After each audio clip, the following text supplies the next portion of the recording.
All right, I'm gonna do one more of these before I get to take a break. I had lunch, did a few, and take a break, do a few more, and see if I can get these done. I actually need to get all these done right now, and then I'll be able to release them on a regular basis. But I got it because unfortunately I got messed up. This one backed up. It covered up one of my classes. I lost a class. I can fix my mistakes, but I made a mistake and I can fix it and I know what to do. And I'm going to fix it by finishing this project. We're going to go all the way to the end of the book. So if you're here, feel good that I'm going to get to the end. Here we go. Number 27. Proper performance of any task is obvious by the lack of need to repeat the task. See, and that's like me as a musician. I always try to record it. I mean, I could sloppily record or something and then say, oh, I'll fix it up someday, but that'll never happen, especially for me. So I've got to make everything good the first time, leave it, and then know it's good. Same with my books, God, and there might be a typo or something in it, but I get them as good as I can. I feel good about it, and then I got to move on. I've actually found, I think, 3 typos in this book already. Okay, here we go. Number 27. Yeah, this is a good one. Proper performance, they're all good. You can learn every one of these is here because they're worthy of consideration. Daily Taoist here, let's blast. Proper performance of any task is obvious by the lack of need to repeat the task. Each person's methods are recognized by the balanced observer to be correct and efficient in terms of the path or way of the individual. Ooh, there are some cool keywords in there. All right. Subtle. Here, we're ready. Last sentence. An unbalanced person can learn from the successes of balanced persons, and a balanced person can learn from the mistakes of an unbalanced person. Yeah, see, that's kind of my friend Oscar. He tried so hard to help me, but he was out of balance, and it was just nice to have a friend. It was a friend is someone that my definition of a friend is someone who's trying to improve your life.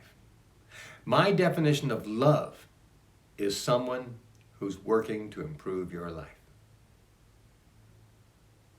Love and friendship, almost the same. Love just seems a little more committed. Friends, just one step away. But that's it. If they're not trying to improve your life, they're not your friend.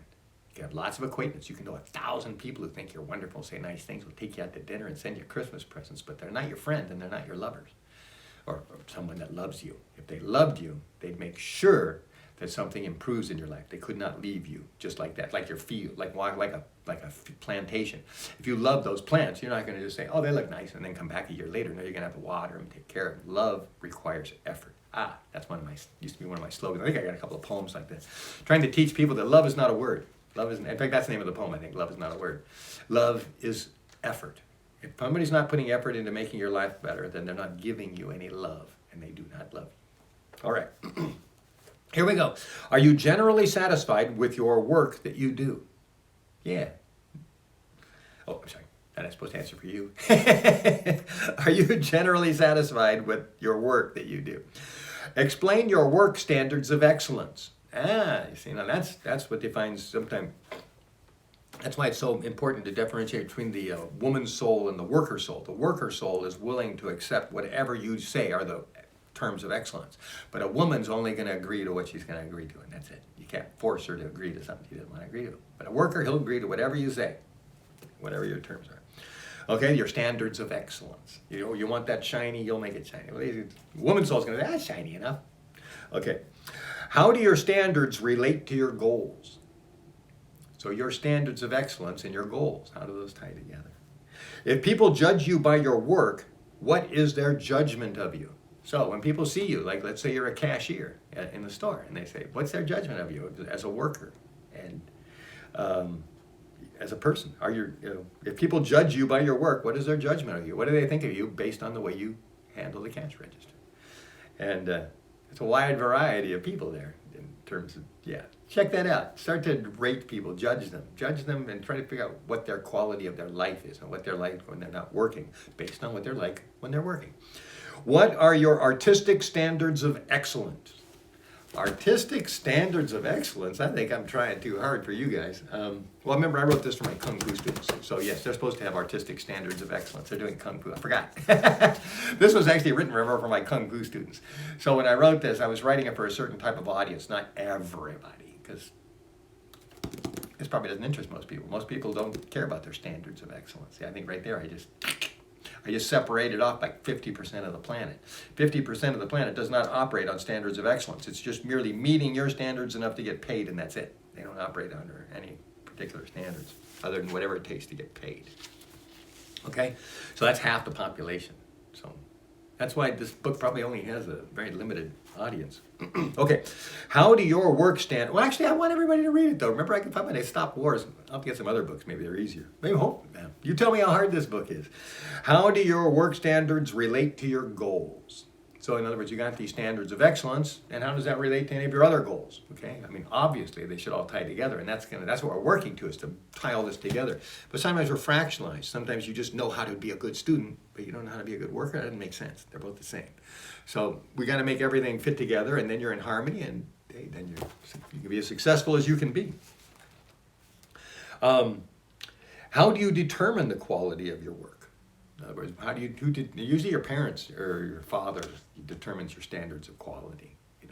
In fact, in the Confucian family, the father tells the mother that these are his rules, and then the mother exacts those rules and plays the rules. So the mother is the enforcer, and the dad is the legislator. He's like the senator. He makes the rules. And then mom, she's the school teacher who teaches the kids, and so it's like I said, it's that triumph, that pyramid. Okay. Let's see, how reluctant are you to repeat a job if it's okay, but not great? Well, that's one I bump into every day so many times. So many times I hit that. And and sometimes I just have to say, and there's a slogan I use, and I still use it. It still echoes in my head. Maybe it'll help you. A job worth doing once is worth doing twice. So that echoes in my head. So many times I'll look at it and I'll go, oh, yeah, if it's worth doing once, I'll do it. In fact, that happened with my bed. I got it out, I put it in the bathroom, and I was trying to find a leak in my air bed, and I couldn't. And I put it in there, and it still leaked, and it's like, oh, I want to pretend that it's okay, but it wasn't. There was still a leak. And I said, all right, it's worth doing twice. So I took all the covers off, took the thing out, put it out here in the living room, and soaked it down where I had more room to work around it, and found 2 more holes. But there's still another hole. I got to do it again. All right, here we go. Does it seem that life repeats its hardships? Is that a perspective? I don't know. I have to evaluate that question more. Does life seem to repeat its hardships? Does it seem impossible to get ahead? Whew. Living on the street for 6 years, it almost seemed impossible, but look, I'm here. But I had to develop an alternate strategy. I couldn't figure out how to make money. I couldn't do it through fundraisers. I couldn't do it through family. I couldn't do it through friends. I couldn't do it through selling books. I couldn't do it through selling kung fu classes. I couldn't do it through selling music. I couldn't do it through performing. I tried everything I could to make some money, but I couldn't do it. And so finally, I had to play the system, and I had to play out a long game, and I had to get Section 8. I was hospitalized, and I did that, and I was in Martin Luther King for 6 months, and then I was in a homeless shelter for a year, and man, I had to play a long game to end up in this situation where finally now I'm settled. This is not the way I wanted to do it, though. I was trying to do it totally just my money, my thing, but I had to form an alternate strategy to play the system. Okay. Where were we? What slows down your progress of your dreams? Not having family support, no money. If I had money, I'd sheesh. I'm like 30 years behind in all my projects because I don't have enough money to finish them or do everything I wanted to do with the projects I was doing 30 years ago. Never mind, I've just reached a dead end because I couldn't put any money into it. But yeah, so money is my big impediment. And I don't have family. Family won't give me money. No friends, no sales, no fans, no customers. That's why I say I don't know if I want to come back to this world in another life. This is just too frustrating. It's just not really. I could have accomplished so much more. And I'm actually. Should I tell you? I'll tell you. What the heck? 9 minutes. I'm actually the Vedic scriptures. I kind of got goosebumps the other day when I realized I'd already figured out the answer to my problems. And in the Vedic scriptures, they talk about different heavens, different afterlives, different worlds your soul can live on. And I think that what it is I just got on the wrong planet. I'm on the cow planet. And I really got to find an art planet. I got to find a place where there's creative thinkers and artistic thinkers and scientists. And that's the planet I need to be on, because this is a terrible planet to be on if you're an artist. It's absolutely the worst planet to be on. Your own family. I'm inherited by my own mother because I'm an artist. So you don't want to be on this planet. Earth is a horrible planet to be on. So if I am going to have another life, and I don't want to just give up, just maybe I should be a ghost forever. That may be more fun. But if I am going to be alive again, it's going to have to be on a different planet, because this planet sucks. It really sucks. Okay, where are we? And that's fine. All the cows are as happy as they can be. And I'm not trying to say, you cows, it's your fault. No, it's my fault. I came here and decided to live with a bunch of cows. And that was my mistake. Okay, but I've learned. I'm getting smarter. See, so I'm getting my new strategy. My next strategy is to get a better planet to live on. Okay, do you really seek advice or prefer to do it yourself? I'm always looking for advice. That's why I liked Oscar. He couldn't even give me good advice, but I was still asking questions. And we would argue. And even when he was giving bad advice, I could at least, just argue with him. It was good. But that way I would kind of still figure out what the advice was. But poor Oscar, he tried so hard to help me, but he couldn't. He was just not equipped. He didn't have what he needed to help me. And I think that broke his heart when he realized that. But he was always my friend to the end, so I got to give him that. He was my friend. How do you enjoy helping other people do better? Hey, my picture froze. That's not good. All right, it looks like we're jammed up. Oh, my picture froze. I'm going to have to quit after this and make sure maybe I ran out of memory. Okay, do you enjoy reading autobiographies of successful persons, and do you enjoy reading how-to books? Okay, the counter's rolling again, but I'm going to quit here. And this was number 27 in the Tao of Taoism, which says that proper performance of any task is obvious by the lack of need to repeat the task.